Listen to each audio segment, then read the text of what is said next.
Sid the Fifth could correct me. Sid the Third said in the 1930s, the boll weevil had come in and cotton was out. It's very hard. The Depression hit the agricultural regions of the United States long before Black Thursday of 1929. And Sid would tell me, and he said, I feel bad even if I hadn't skill in this place. The Fifth can correct me. This property had been in the hands of three, and now it's in the hands where you could go and say that this property, where you could go and say that this property more than 150 years. Who did Sid want to acquire the property from? His father-in-law, because he was not of the planter class. He married his daughter, Mary Matilda. Well, their family, the Montgomerys, came over from Scotland in the 1600s, related to royalty. They were somebody. She got married to a rich Delta planter. His black mistress tried to poison her, not quite successfully. And then she divorced him. She was married at 17, with child at 18, and home 19, divorced. And met Sid over here, who was teaching at Mississippi College, teaching Latin, theology, and Greek. And they fell in love because my old gran, who lived with Mary Matilda for a while after she married her son, told me that the old lady... Is that who I know as Mrs. Birdsong? Yes. I know that. She was a real wonderful woman. The wife of Sid Champion II. Yeah. I told him flat out, I loved him.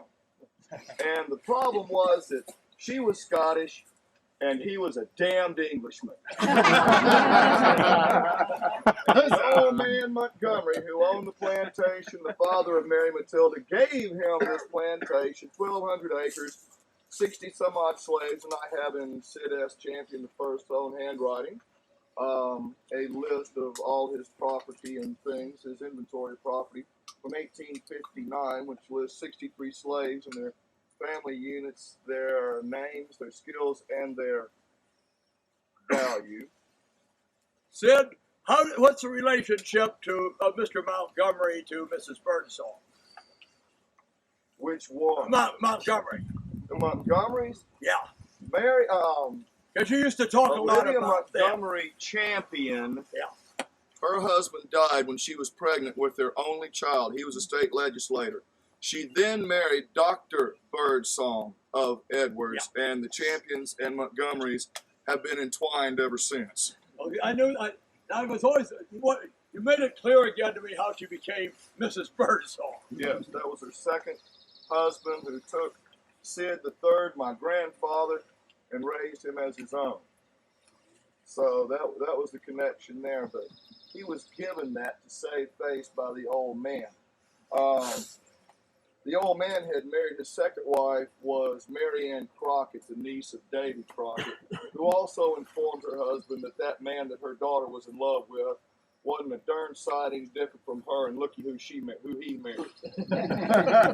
So they planned out the wedding, had the wedding in the plantation house at Braun Mar up in Madison County, while the old man sat in the back and sputtered. But he came to find later on that the young fellow really wasn't after his wife's money or his daughter's money as he thought, and made really a most excellent husband. And by the way, these things are all going to be in a book to be published by Becky Drake at my website later on this year, the collected letters of Sid and Matilda Champion, the war years, of which there's almost 100 of them. Most of them extremely literate, articulate people. So find Becky Drake's website, Champion Hill. You probably, if you've looked on any of them, there's a bunch of Champion Hill websites. But this is Becky Drake from Raymond. And she's got my official one, and she is almost finished with the book. And Margie Bars is helping her a great deal, and there's another gentleman here that's also somewhat involved in it too. Okay. So this, as I say, this is probably the first time I was here was with his grandfather, and in November of 1955. 65, the first time I stood here. It's changed quite a bit, particularly on vegetation. There was a lot less vegetation up here then when I was here with Sid. And apparently at the time of the battle where we were standing here was as bald as I have become. Watch it. and Terry is rapidly approaching.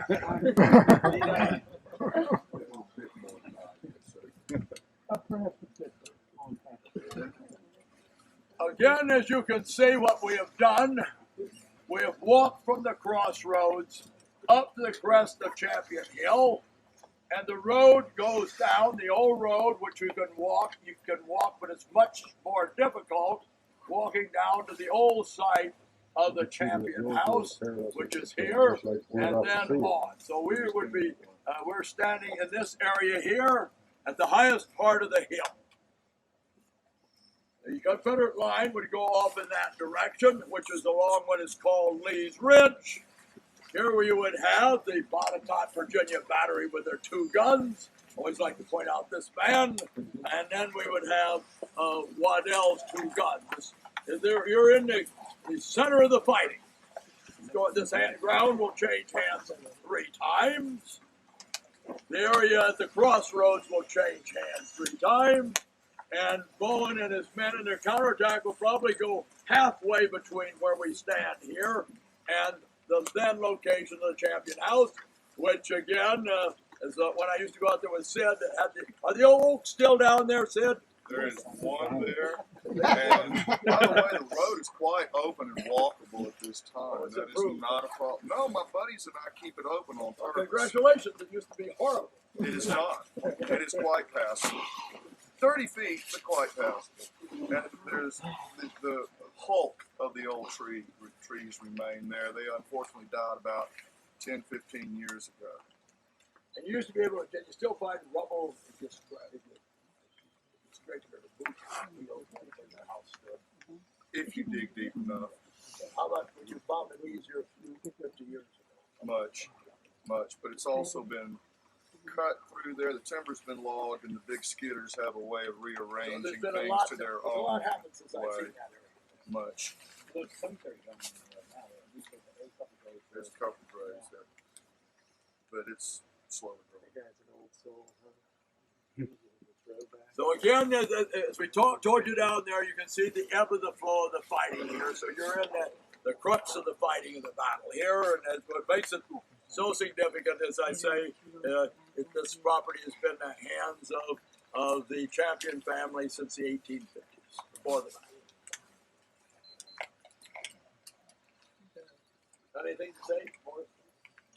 Well, I noticed your shirt that you got on. I've got a couple of invitations to the grand opening of the Illinois Monument that were addressed to Mary Matilda that she also attended back in 1906 or 7, whenever that was, that it was open. I could not help but notice your shirt there. And I really, this is just happenstance that I'm out here today. A friend of mine and I were out digging up some old irises to plant along his house that are further down the road here. There's some real pretty snow whites. And we were just out here, and we're standing there going, there's somebody over there. Yeah, I wonder why. But welcome on. I'm glad to see you. Thank you. There probably wants to ask you something. Who had their hand up?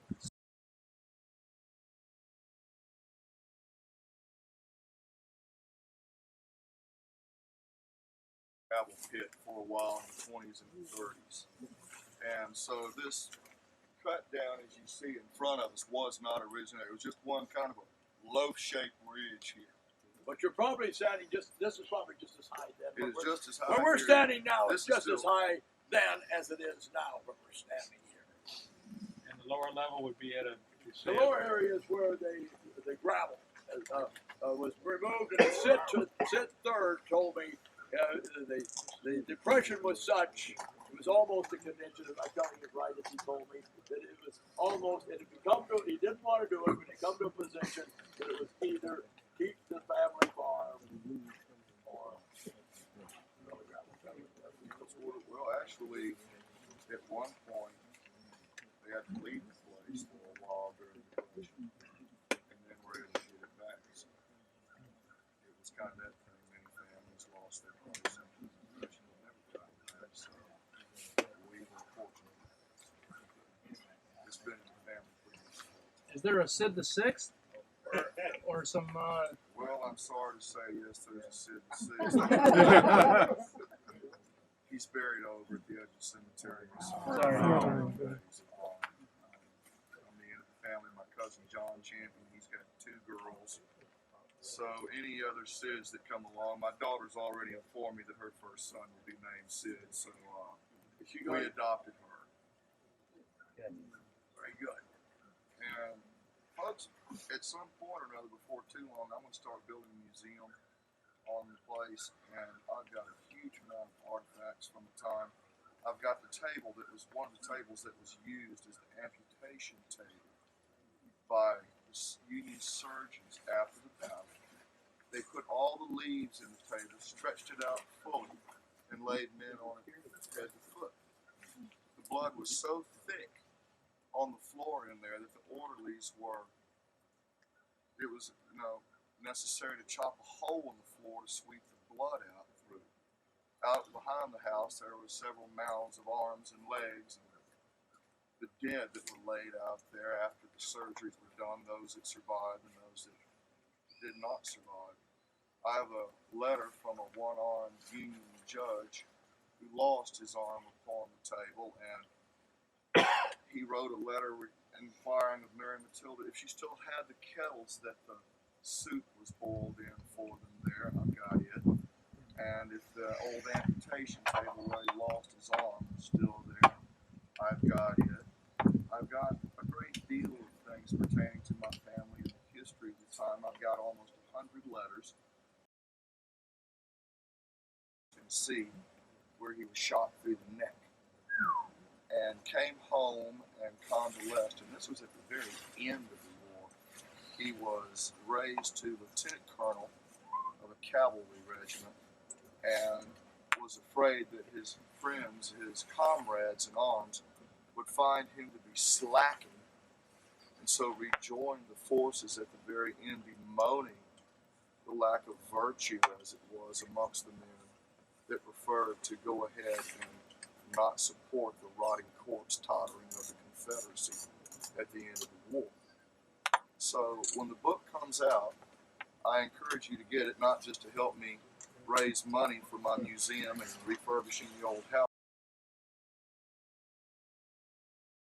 Information about battles that happened in the Civil War. How often do you uncover fresh information by eyewitnesses of the Civil War battles? Since you had to go through all the letters and pick out what she could have done. And now I've got several quotes by Sid the First in Becky's book, Granbury, Texas Journal, that she's got also on the web. Who have been on my bus, we've talked a great deal about John McClernand, but you recall that Grant would later write that he doubted McClernand's fitness for command. I suggest to you, ladies and gentlemen, that his actions belie that fact. After all, who leads the Army's van down the west side of the river?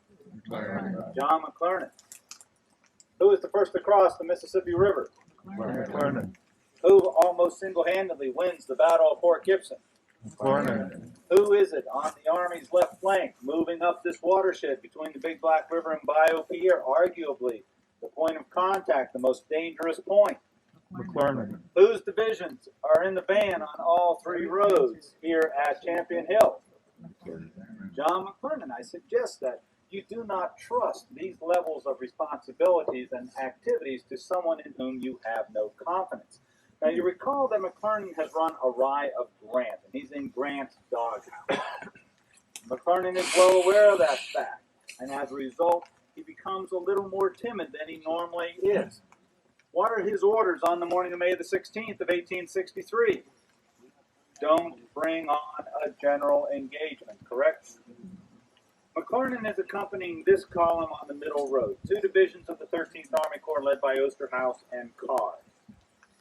Up on the upper road, the Jackson Road, Hovey's division of the 13th Corps is in the van, followed by McPherson's Corps, accompanied by McPherson and Grant. Those troops will deploy here in the vicinity of the Champion House around 10 o'clock in the morning of May the 16th, 1863.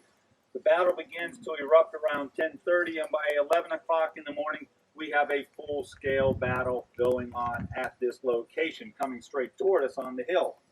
McClernand is on the middle road. He's under orders not to bring on a general engagement when around 10:30 he hears the sound of firing erupting in this location, and that fire begins to intensify rather quickly.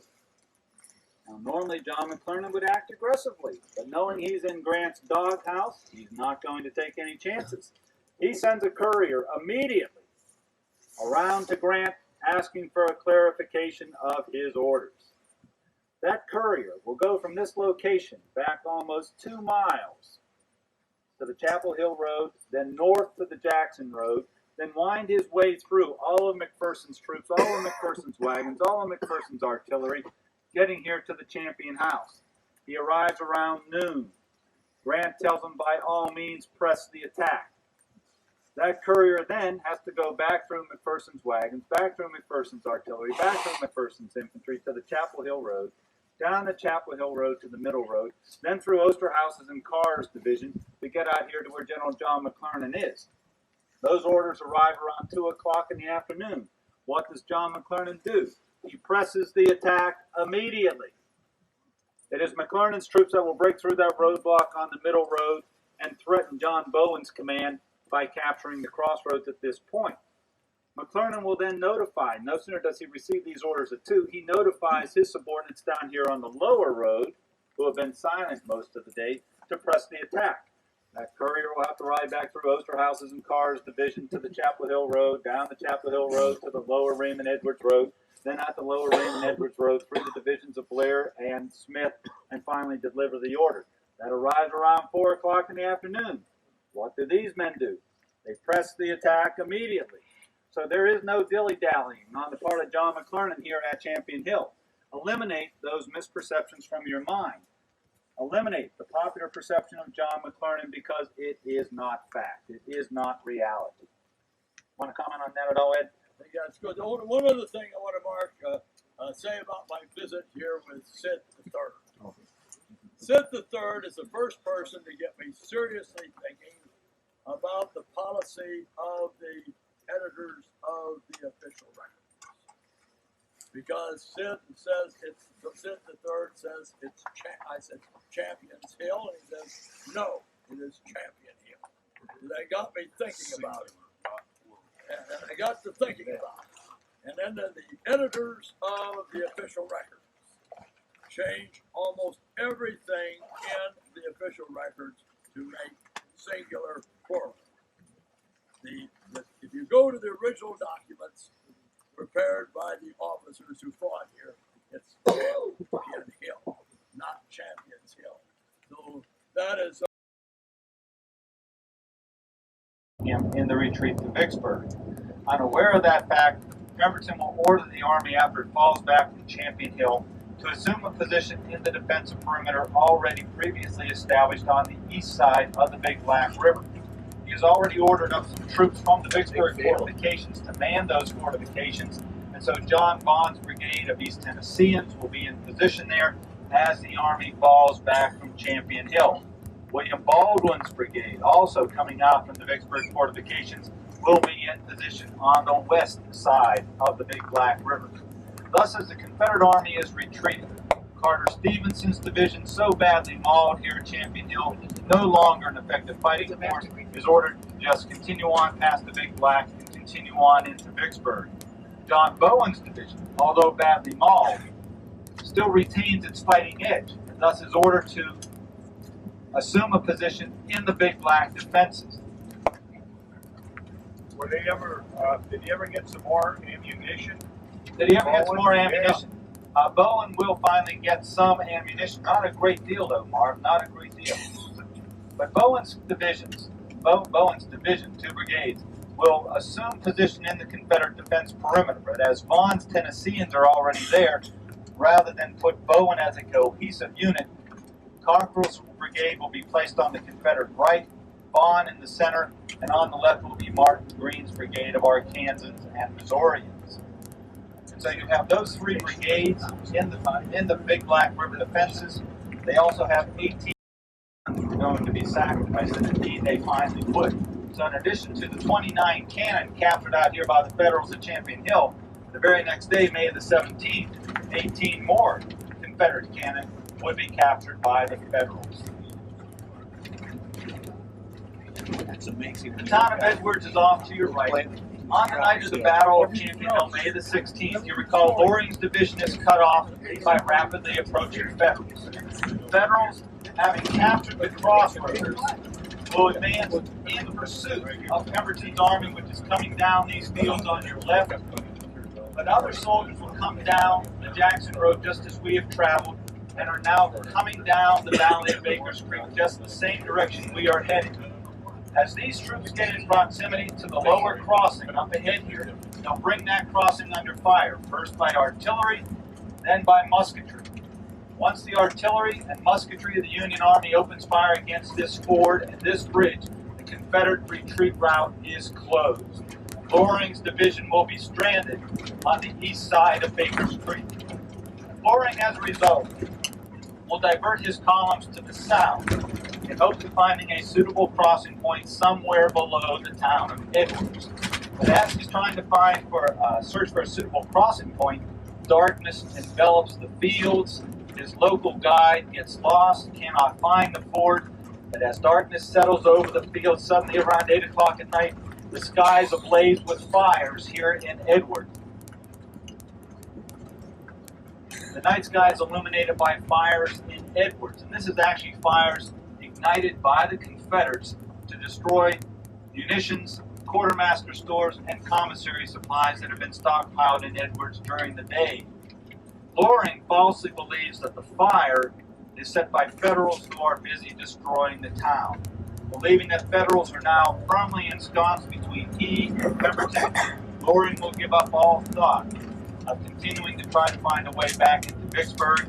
He'll march steadily through the night in a southerly direction, then southeasterly direction, cutting across Grant's supply line coming up from Grand Gulf, and make his way to Crystal Springs. Once in Crystal Springs, he'll then take train up to Jackson, and it will be William Loring's division that will then form the nucleus of the so-called Army of Relief that Joseph E. Johnston would assemble in the capital city of Jackson. So Loring is now out of the picture. We're approaching the town of Edwards. Edwards was a stop on the Southern Railroad in Mississippi where local farmers brought their cotton and foodstuffs in for shipment via the railroad either to Jackson or over to Vicksburg, where it had access by river down to New Orleans. Edwards has certainly fallen on very hard times. Here in the town of Edwards, I believe at the latest figures, there's about a 98% unemployment rate. Much of the town has been destroyed by fire in recent years.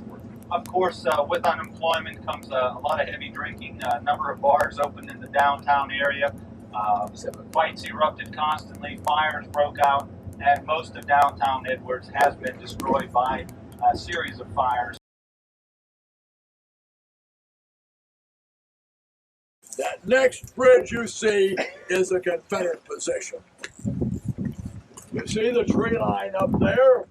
See the next bridge up there? That is a Tiny Default, a bridgehead. This is to be the root of Pemberton's wish to happen. He wants to wait an attack of the enemy behind the Big Black River, repulse them. And if he's going to counterattack them, he has to have a bridgehead on the east side of the river.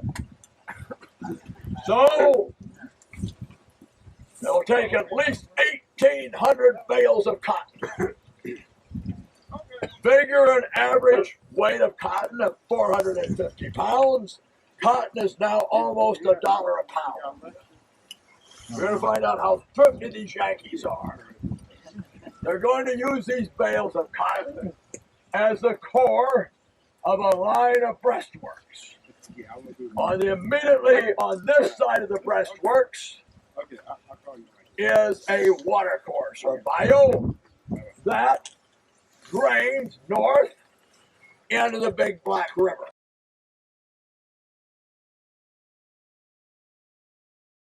A river where the bridge formerly stood. They're going to knock a bunch of the cabins out, and this will give them, they're going to plank the trestle. Trestles are not good to run on because the ties do not have the same distance between them as a person's stride does. So they're going to plank this. They've constructed their breastworks, have their abattis, and the Confederates are going to arrive here early on Sunday morning, the 17th. And they're going to cross the river initially.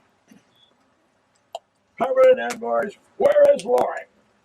We know where Loring is. Getting as much distance between him as he can from John Pemberton. Retreating from near Whittaker's Ford, where he'd seen the fires in Edwards, to Crystal Springs. But Pemberton doesn't know this. So Pemberton says to his best man, John Bowen, I want you to go across the river and I'm going to give you these resources. And you're going to hold this bridgehead open for Pemberton's men. His resources are the Missouri Brigade, which is going to take position in the breastworks south of the railroad, extending from the railroad trestle, which is already starting its climb, to your right flank, which is anchored on Chin Lake. 1st, 2nd, 3rd, and 6th Missouri. And they're going to have most of the Confederate artillery. They're going to have 14 of the Confederate guns to come to that area. For 1st Mississippi, A, they're going to put 4 guns in here. Now north of the river, we're going to give you a brigade you have to have confidence in. Missouri and Arkansas. They're going to hold from here to here, and an outer trench there. They're going to put that regiment of the 1st Missouri Cavalry dismounted, commanded by hard-nosed Elijah Gates. We'll find out hard-nosed he is. Ready? And in the middle, the 4th Mississippi Infantry. And in addition, 60th, 61st, and 62nd Tennessee, who had not been at Champion Hill. From East Tennessee, an area that didn't like slavery then, didn't like the Democrats. Well, they liked the Democrats, but they didn't like slavery. And since the Civil War, they ate like Democrats ever since then. When Tennessee used to be a Democratic state, not East Tennessee. So they're going to be here. Now over on this side, there's going to be S.D. Lee's men. We're going to have Baldwin's men, all except the 4th Mississippi. They're going to have those wonderful Georgia brigades of Baldwin, Cummings. You're going to have Landis's big 24-pounders, and you're going to have 3 steamboats down there.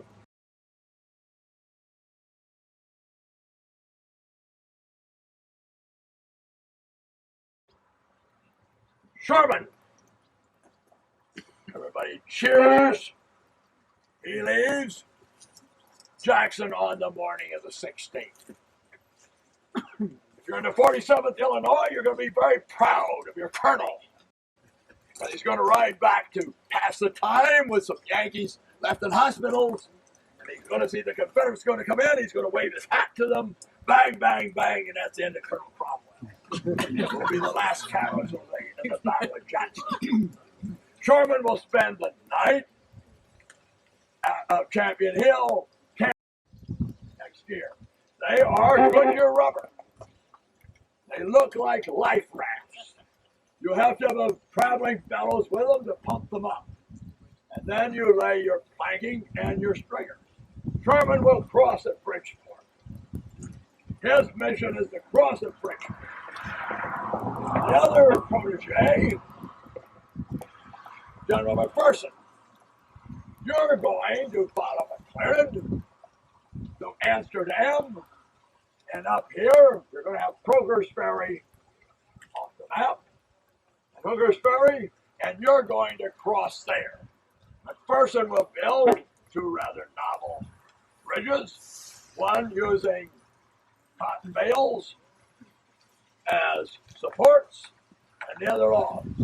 So these men are going to be on center stage. Grant would get tired of this. Center stage, to McPherson and Sherman, because McClellan is going to demonstrate. Hold the enemy here while McPherson crosses at Hooker's and Kroger's, and Sherman crosses at Richmond. But that isn't going to happen that way. It's going to be, where's General Thomas?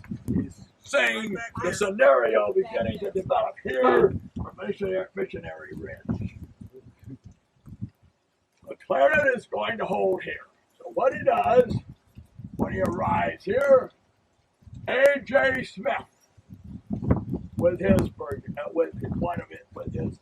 division, will take position on the extreme right, south of the railroad.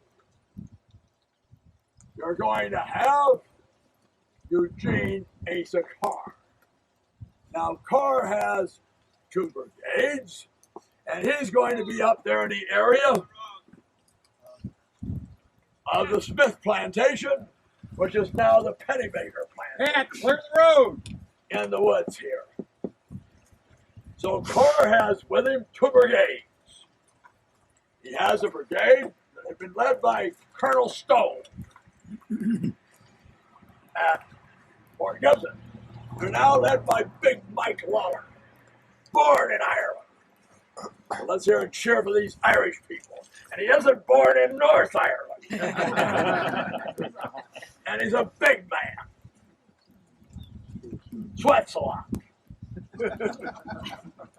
And he has with him 21st, 22nd, 23rd Iowa, and 11th Wisconsin. And the Iowa here, boy, here. They're going to do well here. So he is going to have his men out on the north in the woods. In support of him is going to be Benton's brigade. Lots of Illinois boys. Now, Osterhaus is going to be in position with Girard and Lindsay. The Union put their artillery in, and now McClellan's role is simply hold the enemy here.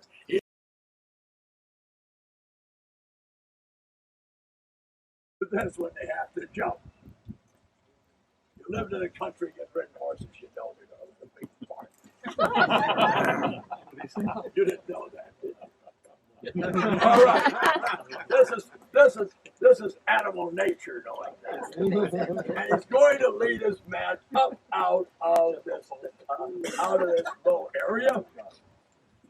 And they're going to be coming across, if we look across there, they're going to be coming out of the area where you see the tree, where you have a natural trench out of the floodplain and cut across. The only trouble they run into is when they run across the front of Elijah Gates' Missourians. And they aren't going to panic. They're going to gun down Kinsman and a number of his men. But you can see, unfortunately, as luck would have it, they didn't know where everybody is, but as they veer to the south, they start making their way toward the section of the rebel line held by the East Tennesseans. and they get nervous, terribly nervous. And even before they close with them, if I had a white handkerchief, I would start waving it. If I could only get hold of cotton out of the cotton bale, I would wave it.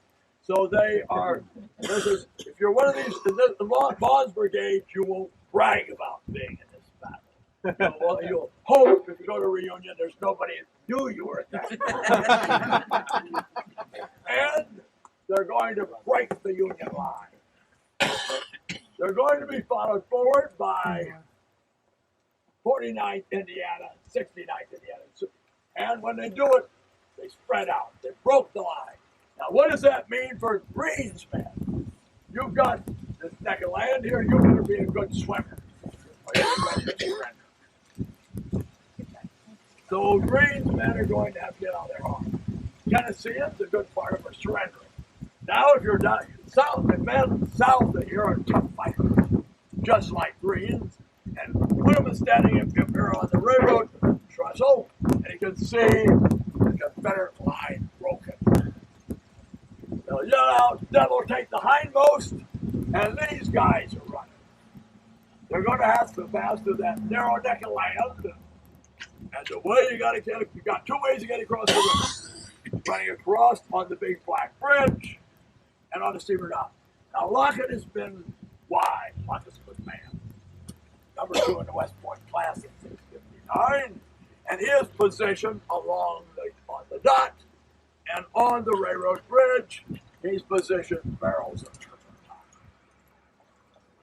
And as the men come fleeing, they've got to wait till hopefully the last moment before they stove in the barrels of turpentine and set them off to keep the Yankees from getting across. But the Confederates are going to lose 1,700 men, 18 cannon, 18 seems to be a matching number, 18 guns at Jackson, 18 guns here. More important, 1,800 bales of cotton. Think of how much money that's going to bring. All right. We're going to set fire to Paul Jones, Charm, Hubert, and the Confederate, and across the river, Bradish. Brad has to pretend he likes this. It wasn't supposed to happen this way. So, but then he's going to get a big thrill. We don't know just what it is. He likes to make it sound better, just as a charge is succeeding. Showing up here is General William White. If you want to know a real blackguard, a real person you don't want to be descended from, is White. He had been kicked out of West Point. He's kind of you can read up on him if you want. He's the one that arrives with that message from the War Department, which Grant finds very interesting because, as we'll let Parker go into more of that, it is rejecting Grant's movement inland, and Grant has just succeeded. Sherman and McPherson will get across that night.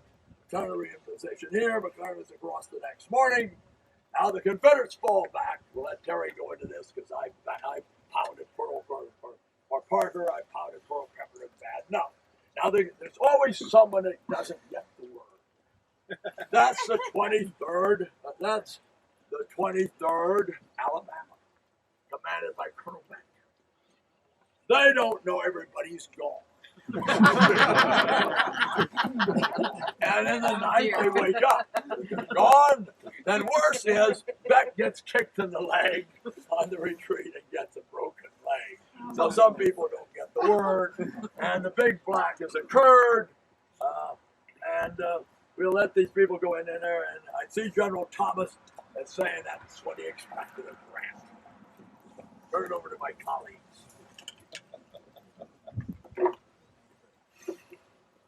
He's looking very wise there, General. General Grant was accompanied here throughout this campaign by his young son, Fred. On May the 17th of 1863, as the Confederates are retreating back toward the Big Black River bridges, Fred Grant, caught up in the excitement of victory, mounted a horse and went racing after the retreating Confederates. He was accompanied by Colonel Clark Laglow of the General Staff. As they rode over the Confederate parapets and were nearing the bridge, soldiers posted on the opposite side of the river, obviously seeing this high-ranking Union officer, Colonel Laglow, mounted on horse, took a shot at the colonel, but missed, and hit young Fred instead. But young Fred, feeling the sting of an enemy bullet for the first time in his life, turned ashen white, reeled in the saddle, and as he was falling to the ground, cried out, "Good God, I'm dead." His wound was about as serious as a former presidential. And he didn't even get the Purple Heart. Fred was 12, but in falling from his horse, Colonel Laglow caught the boy, asked if he could wiggle his toes, which he could do. He said, "You're not hurt too badly," but he recommended that they beat a precipitate retreat, which they did. Well, in the days that followed, Fred realized the true extent of his wound. It was nothing but a flesh wound where he had a terrible bruise for several days, and no doubt he was somewhat embarrassed by his statement, considering the extent of his wound, and so he made Colonel Laglow promise that he would not tell Papa, because had he told Papa, Papa would have sent him home to Mama, and that's something young Fred didn't want to do. He truly enjoyed his adventure here with the Army. But on May the 17th of 1863, the Confederate Army is routed and driven from the field. In panic and confusion, they're driven back toward the fortress city of Vicksburg, about 9 miles from here. The citizens of Vicksburg, the first indication they had that catastrophe had befallen their army was on May the 16th, when they could hear the sound of fire at Champion Hill in the distance. The very next day at Big Black River Bridge, the sound of firing was much closer. And by late morning, suddenly there were individuals and small groups of individuals pouring into town, telling tales of woe. This small trickle of men suddenly became a flood as hundreds and thousands of soldiers, panic-stricken soldiers, filled the streets of Vicksburg. Mrs. Emma Balfour, a resident of Vicksburg, watched as this flood of humanity filled the city streets, and late that night recorded in the pages of her diary as she wrote, "From 12 o'clock until late in the night, the streets and roads were jammed with all that appertains to an army. Men, horses, wagons, cattle, stock, sheep, all being brought hurriedly within the entrenchment at Vicksburg." She noted there was no semblance of order or discipline as the troops moved about singly and in small groups. She noted that hundreds of men had no weapons. Entire batteries had been abandoned in the fields along the banks of the Big Black River and at Baker's Creek. But was this demoralized mass of humanity falling back into the city's defenses that would assume their position in the city's works and prepare to resist the Union onslaught which they knew would surely come? Throughout the afternoon and well into the night, you could hear the ringing of axes as additional trees were felled to strengthen the fortifications of Vicksburg. Clear fields of fire and form obstructions of felled trees in their front. Sergeants barked out command while other soldiers cursed, and throughout the afternoon and into the night you could hear the ringing of bells in the county courthouses and on the churches, reminding many that for so many the sands of time were about to expire. But late that night, Mrs. Balfour recorded the fears of many in Vicksburg as she wrote with trepidation in the pages of her diary, "What is to become of all the living things in this place, shut up as in a trap? Only God knows. Well, tomorrow we'll find out."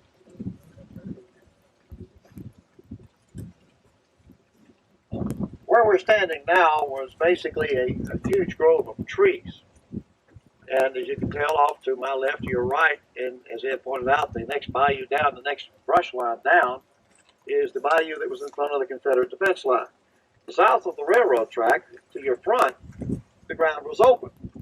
So the artillery is placed down there where it can be used, and of course it can't fire into these trees, it won't be any good. The expected avenue of approach is to the south of the railroad tracks because that's the open area. That's where the enemy should come. That's why the best of the troops are down there. Bowen's men. And when things go bad, they have a tendency to continue to go bad. So right here along this highway, almost along this exact axis where it goes into the bayou, is where the Tennesseans are. And this is where Lawler's men will strike. Lawler was described by Charles Dana as a man with the courage of a lion and the brains to match. And of course, what Grant says, but when it comes to hard fighting, I'd rather have Mike Lawler than anybody. So that all counts too. It's here that Grant later says in his memoirs that right as the battle is progressing, that he gets a message from Halleck. Now, some of the information that is coming forth leads us to believe that that message actually Grant received it the night before at the Battle of Champion Hill, right after the Battle of Champion Hill. Let me read you what it said.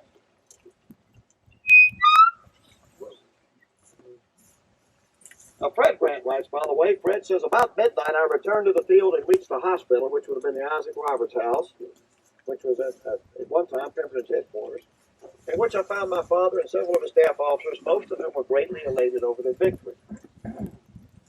The message that Grant received, it says, it came from Halleck. It says, if possible, the forces of yourself and of General Banks should be united between Vicksburg and Fort Hudson so as to attack those places separately with the combined forces. It was dated May the 11th. So we already know what Halleck would have told Grant had he known Grant was doing this. Halleck wants to stick to the original game plan. Grant, of course, says that when he received this, he just folded it up and put it in his pocket, totally ignored it, and Banks' staff officer who delivered it, Colonel Dwight, was aghast. Whatever, that is the message. We have one other thing I think is important to understand. This came from Lieutenant Frank Johnston, Company 1st Mississippi Light Artillery. He writes later, the Federals could have been held in check all day if our line had been formed on the west bank. That's on the high ground on the west side of the river with the river in front of you. I never understood why the stand was made on the eastern side where the ground is dead level. We know why. Pemberton was protecting the bridge so that Loring, who's not coming, could cross the river. Loring didn't send a message to Pemberton, so Pemberton is fighting a battle that need not be fought, protecting a bridge that should have been destroyed so he could be on the opposite bank with an obstacle in front of it. Now picture yourself as a Confederate soldier. You're here on this bayou with the enemy in your front. You're on low swampy ground with high ground to your rear and a major obstacle between you and that high ground, the river. The only way across that river is a railroad bridge and an old boat, both of which have been soaked in turpentine. That's not a morale builder. So we see this as it's developing, and as Pemberton is retreating now, Sam Lockett waits till after Pemberton is dead to write this. So we have to wonder the truthfulness of it. Pemberton's long gone, but Lockett writes that Pemberton turned to him and said, 30 years ago to this day, I was commissioned at West Point. And today I end my career in total disgrace. And Lockett says he turned to him and said, General, it's not so bad. We've got 2 fresh divisions in Vicksburg, behind the trenches. And that's the good news. The bad news is we hadn't really finished the trenches. So they move into Vicksburg. Many of them are down the railroad, but down the road, which today we know as Warrior's Trail. And moving along this, well, that will be McClernand's advance route, his approach route into Vicksburg. And as Ed has told you, he's told you how McPherson will build these bridges. McClernand will build a bridge across the Big Black here to replace the bridge that was destroyed by the Confederates, the Railroad Bridge. And that bridge will actually end up being the bridge that Pemberton's men, after their parole, will march back across on their way eventually to their parole camps in the eastern side of Mississippi and western Alabama.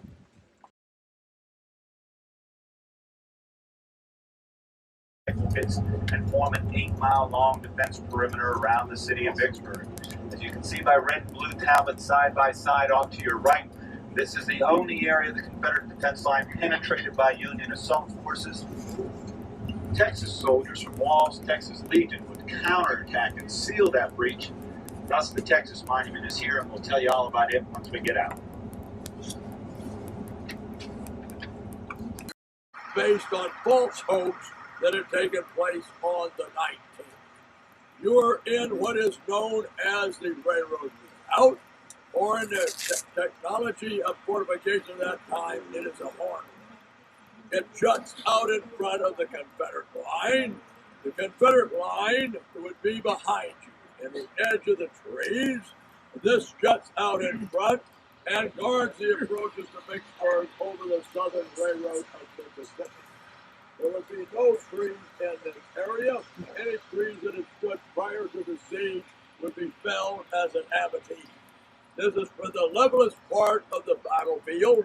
It is from the Baldwin's Ferry Road south to the Halls Ferry Road. So considerably this area would have been also in agriculture before. Now the Confederates, this is as I say, is a hard work. It's fronted by a ditch being about 10 feet across, about 6 feet deep. It is divided by 2 traverses into sections, and as again, remember the Confederates have a line behind it. This position is held as 2 guns are placed in this position on the morning of the 22nd, and it is held by units of the 30th Alabama, commanded by Colonel Shelley of Stephen Dill Lee's brigade. Now, as you look across there, the Union troops are going to form up close near the Iowa Monument and to the north of the Iowa Monument. This work is going to be bombarded, and all the officers have set their watches, the corps commanders, division commanders, and the attack here is under the General McClernand delegates the attack on the railroad redoubt and the 2nd Texas Lieutenant to General Eugene Asa Carr and takes his station at 2 Mile Bridge. For 4 hours, the Union artillery will pound the Confederate line. This ground pulverizes easily. There'll be vast clouds of dust and gray smoke arising. Now the attack on this position is to be made spearheaded by General Waller's brigade, who we met over at Big Black. 23rd Iowa isn't going to be here because they get the opportunity to go north to escort all those Confederate prisoners captured at Champion Hill and the Big Black. Their place in the attack will be made by the 97th Illinois. So you're going to have attacking this position, particularly against where we're standing, the 22nd and the 21st Iowa. On their left, coming off the high ground in the distance, will be the 11th Wisconsin, supported by the 97th Illinois.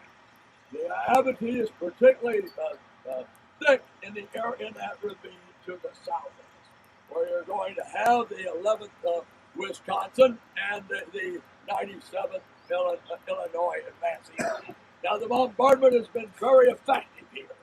In many places it is not. It will have pounded a breach in the rebel work, in the stadium angle of rebel work where these gentlemen are standing. If they were standing there during the bombardment, they would all be dead or seriously wounded by this time. So they're going there. So when the guns cease fire, McClernand's men Carr will, in accordance with the orders issued to Waller and Landrum, who commands the support brigade, they're going to storm forward. Now the force in here feels terribly alone, terribly isolated. And what is going to happen? Sergeants Messenger and Griffin are going to enter the works, and they're going to plant the colors of the 22nd Iowa right behind you folks. But not all the Confederates have been run out of here. You're going to have Lieutenant Pearson and a score of men cowering or crouching or keeping a low profile behind these traverses. That is why this is a rather excellent work here, because they preserve work, because you can see the profile of the traverses that divide the work into sections. Now Shelley knows he has to drive those Yankees out of here. So what Shelley is going to do, he's going to call for volunteers. This looks like Captain Odom here. He's going to lead the charge, and this man looks like Lieutenant Pearson. Lieutenant Pearson and his men are going to be crouching behind where that Marty, pay attention.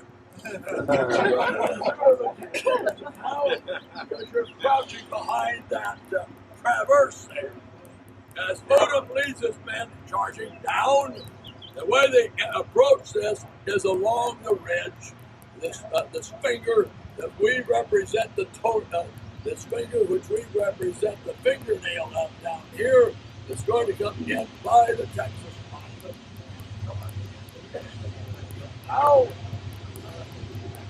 Now, Odom is going to see Pearson and his men cowering. Just look at Marty Walsh cowering there.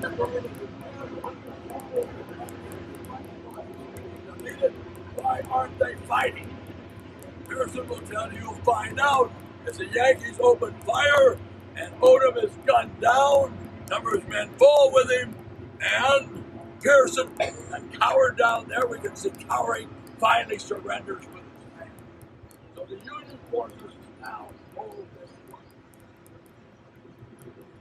Now they hold this work and will continue to hold it for a number of hours. Joining them up here is one of Landrum's regiments. This man represents the 77th Illinois there. And also at this time, although they have not entered the work of the 2nd Texas, Yankee soldiers are in the ditch of the 2nd Texas Lunette. The second Texas Lunette is it's sandbag, it's cotton bale, which they have used to reinforce their breastworks, are fire and smoldering away. And Aspel Smith will call for men to clear the ditch. So this is going to be the grounds for McClernand's message, which will reach Grant a little before the noon hour.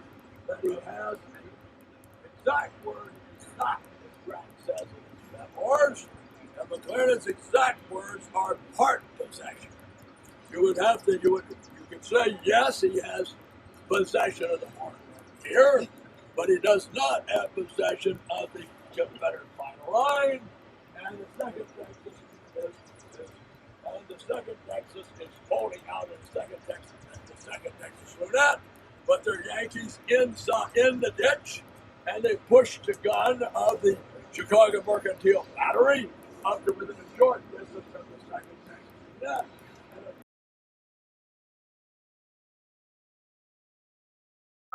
West Point is ordered to move down and bolster McClernand's breakthrough.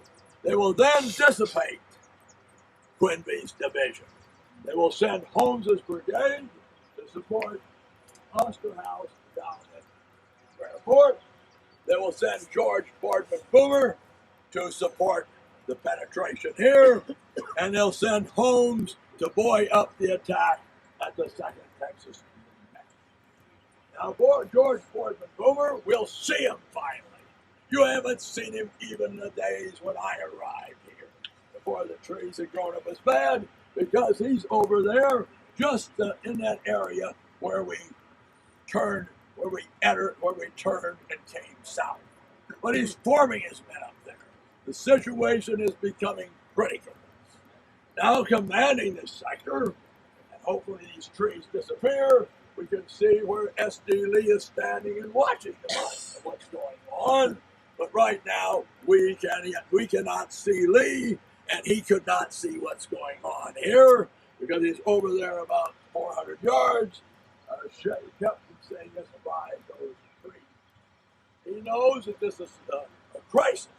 If Boomer's men come up, support the men of Waller, of Landrum, who have seized this work here, undoubtedly the Union forces will be able to bludgeon their way through the Confederate line there, and Vicksburg will probably fall.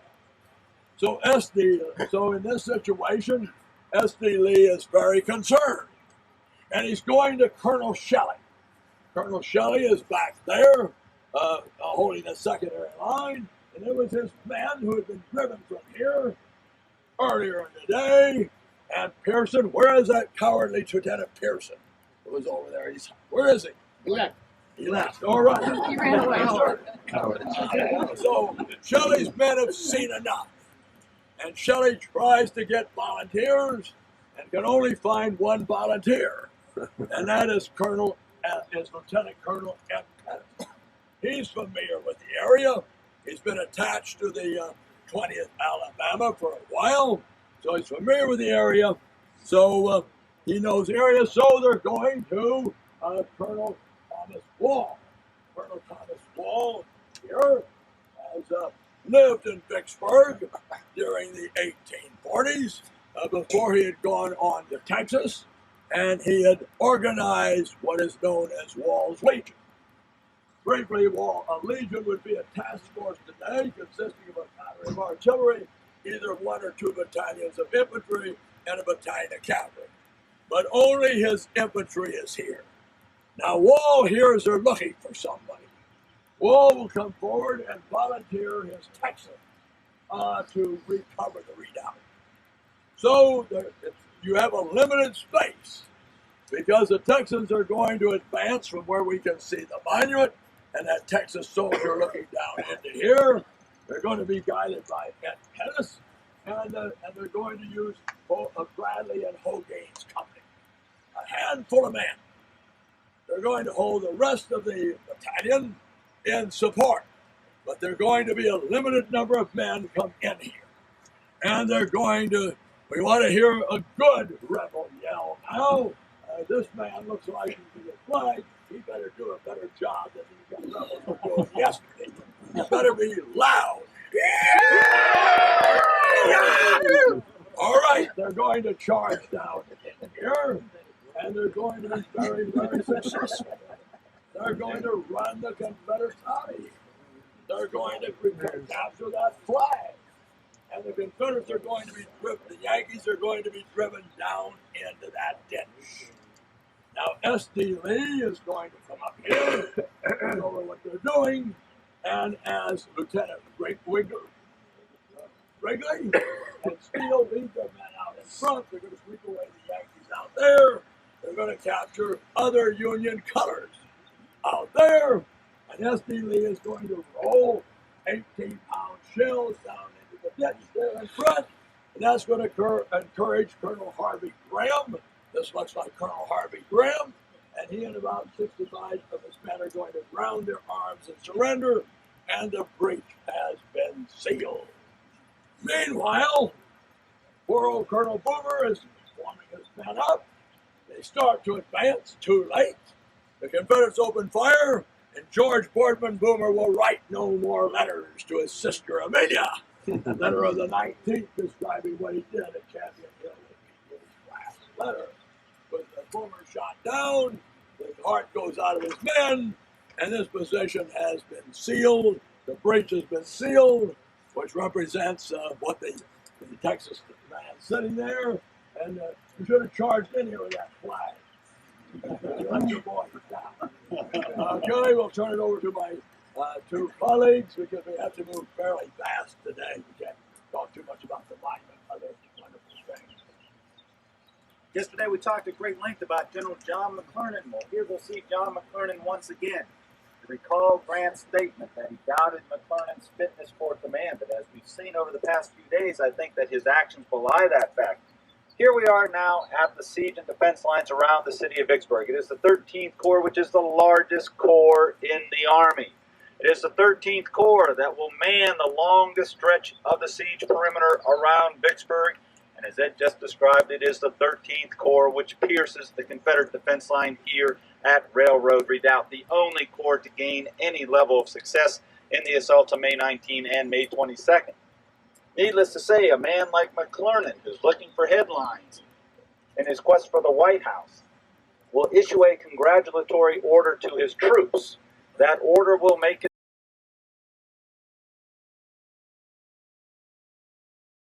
even sought due to this dense stand of trees. If you take a look at the alignment of this fort, it's not facing in that direction where the vista is. Rather, it's facing in this direction along the railroad track.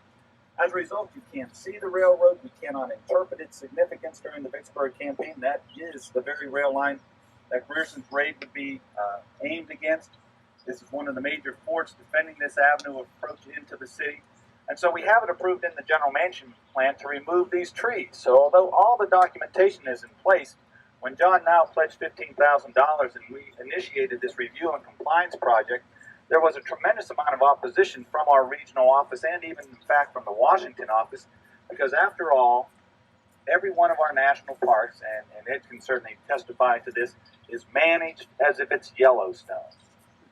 Yet 2/3 of our national parks are historic sites, created by a specific act of Congress for a specific purpose with a specific mission. And our specific mission is to restore this battlefield to its wartime appearance. But the prevailing attitude in our regional office in Washington is, this is a park. Parks are supposed to have trees. And so they were opposed to it. Even though in our review and compliance documentation we stated specifically that John Now, who is currently the President's chairman of the National Advisory Council on Historic Preservation, the organization which has final arbitration authority in any historic project that goes on in the national parks, they declared this to be an adverse effect on the resource and threatened to take this up to the National Advisory Council. I told the folks, please do, and if you don't, I will. Because John is the chairman of that council, and how do you think it's going to rule? I said, if you people in Atlanta want to embarrass yourself completely, send it up to the National Advisory Council. So they finally signed off on it. But it has taken 4 long years winding its way through this bureaucratic process. But by the end of this month, early in June, we should see these trees finally coming down in between the railroad on your left and the Park Tour Road here on your right. But as I was mentioning to Ed, I would suspect that will probably be the final tree clearing project I see as an employee at Vicksburg National Military Park. Before another single tree is removed, we are going to have to go through a brand new general management plan process. Those processes normally take 5 to 7 years to complete, and we aren't even on the schedule to initiate that process until the year 2010. But each year we keep getting bumped farther and farther and farther back. So once we get these trees out, I hope you folks will enjoy it. Parker? What you got to do is pray that John Latcher would come down here. Well, I'd like to just give up my time right quick to Ed and let Ed tell us a quick story as to why this Texas monument is different than every other Texas monument in the other national parks. Oh, they got me wired on here. This is not on here. Go judge your work. It was on. All right, why is this monument different? Now, all Texas, for many years, until the late 1950s, had a prohibition against putting a constitutional prohibition against putting monuments outside the state of Texas. But when the last veteran, and I'm going to put wannabe veteran because he's no more a veteran of the Civil War than I am, over when he dies, there's no need for any money for taking care, and they also decide to move the widows to homes. And they are going to use the monies for this purpose, that have been formed for this purpose, to erect a monument at Vicksburg and other parks outside the state where Texas has participated. But it so happens that the chairman of the House Appropriation Committee in Texas, his father was under Asbel Smith. He had heard about Asbel Smith all his life. Cotton Smith was his name. Wichita Falls, a very powerful man, and the decision is to give Vicksburg $100,000 for its monument, and the other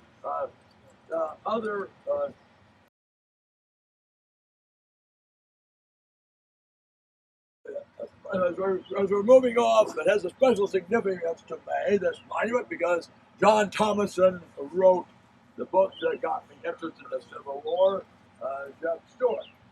And he's a Marine, combat Marine in World War I, many battles.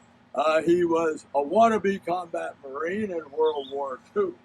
But but he made inspection tours, but he never got to lead troops in World War II. He dies in 1944, and they picked his quote, they picked one of his quotations for the description of the Texans on that night.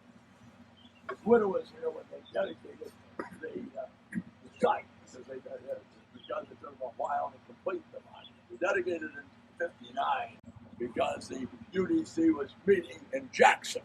All those ladies came over here, but the monument is just very underground. Okay, we better go get aboard the bus. Mount up. I couldn't hear what you said.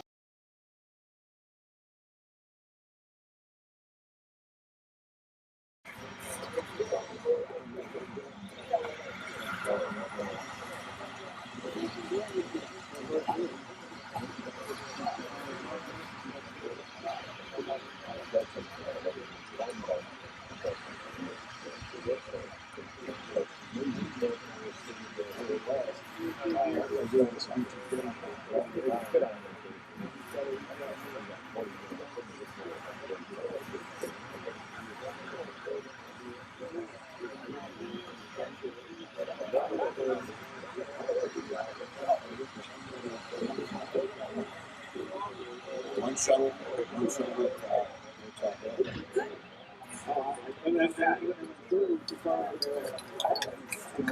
no